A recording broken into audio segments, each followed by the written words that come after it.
Shalom sahabat-sahabat Tuhan Yesus. Semoga damai sejahtera dan sukacita dari Allah Bapa ada berlimpah-limpah di dalam hati kita. Sebelum memulai renungan ini, seperti biasa kita akan berdoa. Bapa Allah yang penuh kasih, kami datang pagi ini ke hadapan-Mu. Kami mengucap syukur buat segala kasih karunia yang kami terima dalam hidup kami. Sebentar kami mau mendengarkan firman-Mu, urapilah kami dengan pengurapan yang baru, yang menyegarkan rohani kami dan memberikan kekuatan baru. Terima kasih ya Bapa, dalam nama Tuhan Yesus kami berdoa. Amin. Sahabat terkasih, dalam Lukas 12 ayat 16-21, Tuhan Yesus memberikan sebuah perumpamaan tentang orang kaya yang bodoh.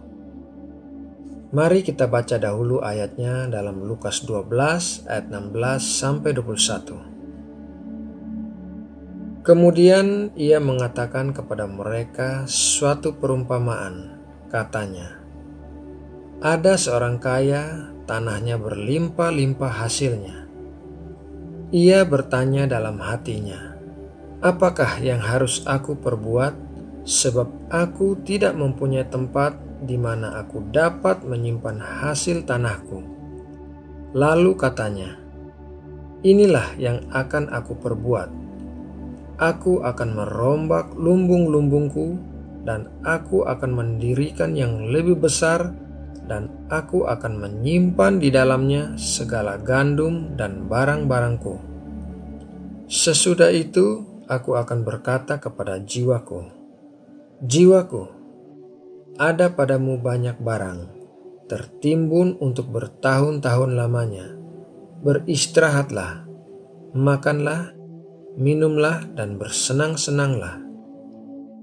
Tetapi firman Allah kepadanya, hai engkau orang bodoh, pada malam ini juga jiwamu akan diambil daripadamu. Dan apa yang telah kau sediakan, untuk siapakah itu nanti? Demikianlah jadinya dengan orang yang mengumpulkan harta bagi dirinya sendiri, jikalau ia tidak kaya di hadapan Allah. Mengapa Tuhan Yesus menyebut orang kaya itu bodoh? Apakah orang kaya itu seorang yang tidak berpendidikan? Ataukah mungkin ia seorang yang malas? Akan tetapi, jika kita perhatikan di ayat 16, dikatakan bahwa orang kaya itu memiliki tanah yang melimpah-limpah hasilnya. Secara ukuran dunia, ia pasti adalah orang yang sukses dan berhasil dalam hidupnya. Kesuksesan yang diraih orang kaya itu dikarenakan kemampuan dan kerja keras, di mana ia dapat mengolah seluruh lahan pertaniannya sehingga memberikan hasil. Bukan hanya cukup, melainkan hasil yang berlimpah-limpah. Namun kesuksesan orang kaya ini ternyata dipandang sebagai suatu kebodohan oleh Tuhan Yesus. Apakah maksudnya?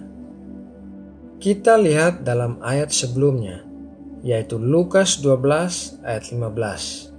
Tuhan Yesus berkata demikian. Lukas 12 ayat 15. Katanya lagi kepada mereka, berjaga-jagalah dan waspadalah terhadap segala ketamakan. Sebab walaupun seorang berlimpah-limpah hartanya, hidupnya tidaklah tergantung daripada kekayaannya itu. Tuhan Yesus mengingatkan melalui ayat ini bahwa kita harus berjaga-jaga terhadap ketamakan, yaitu keinginan untuk mendapatkan lebih daripada yang sudah dimiliki.